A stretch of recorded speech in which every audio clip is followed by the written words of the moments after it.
The checkered flag is waving, and that means it's time for the final lap of Math Level I. Before we can officially cross the finish line, we need to tackle one last hurdle, the Math Level I wrap-up assessment. In this video, I'm going to share suggestions for how to prepare for the wrap-up assessment and explain how the activities in this lesson will help you cross the finish line with confidence.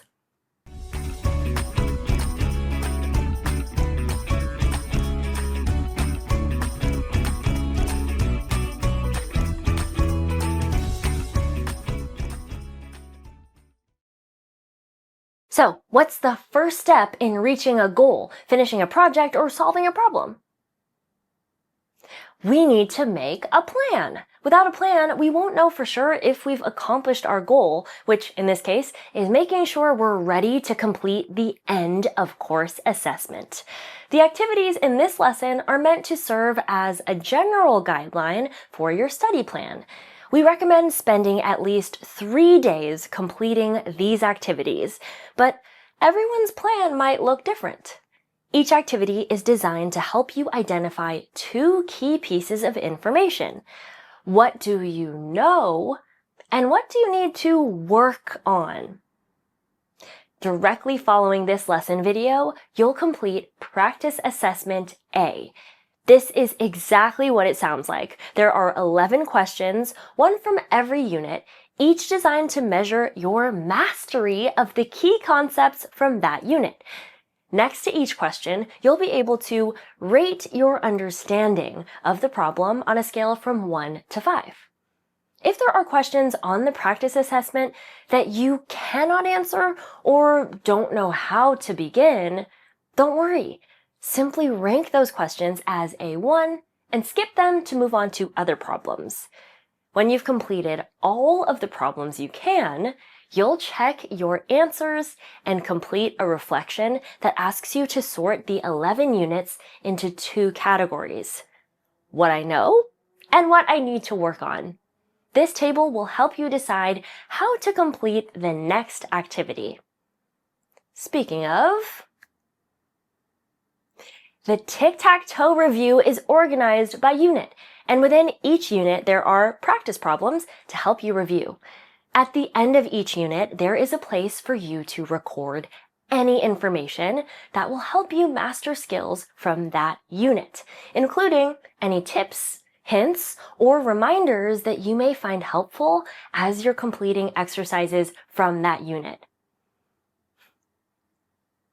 You may choose to focus on the units that were difficult for you on Practice Assessment A, or you can complete a few questions from every unit. If you would like more support than what is provided in this activity, feel free to revisit previous lessons, guided notes, or online practice for more practice with the topic. To close out your first day of review, there are 3 practice levels, each with just 1 question required for progress. The following day, you'll begin by completing a short reflection. This is an opportunity to reorganize the units in your table. Did you review Unit 2 yesterday and now feel you can place it in the What I Know column? That's great! It's also okay if there's nothing to update from day 1. It just means you'll continue to review the units in this column, which will help you focus your work as you complete the next activity, mile markers. This activity requires that you complete a minimum of 15 problems, but these can be spread out however you wish over the 11 units. To finish out this day, there are 4 levels of online practice. Again, each with only 1 question required for progress.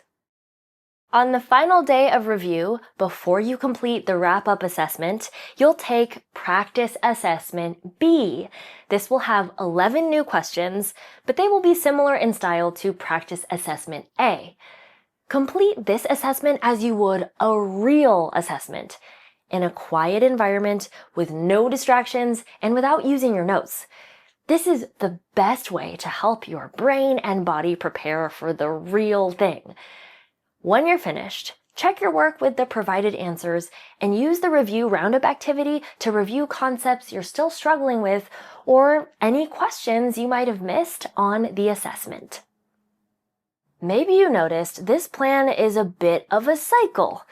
Over the course of this lesson, we are assessing what we know, reviewing the tricky concepts or questions we missed, and repeating this cycle as many times as needed to feel confident in our ability to show our mastery on the real wrap-up assessment.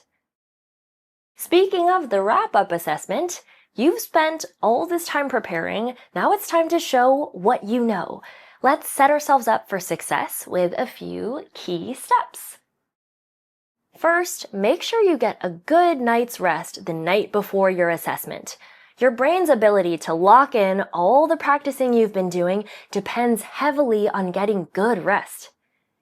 Next, make sure you're giving your body the fuel it needs to stay focused and alert.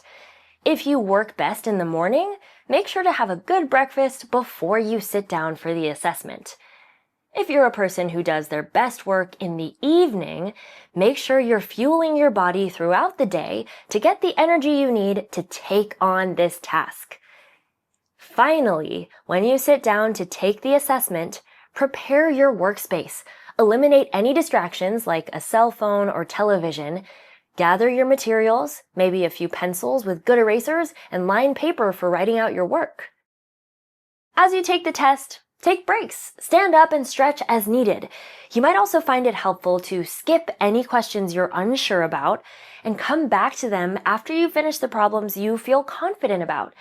If you're stuck on a problem and are starting to get frustrated, I recommend skipping ahead to something else or taking a break. Then coming back when you've cleared your head a bit. Don't forget to remind yourself, you can do this. I am so proud of all the hard work you've done in Math Level I this year. It has been so cool to learn with you and watch you master these skills. Even though this is our last lesson together in this course, I hope I can see you in another course sometime soon. But in the meantime, always remember, math is everywhere. Keep exploring. Hey.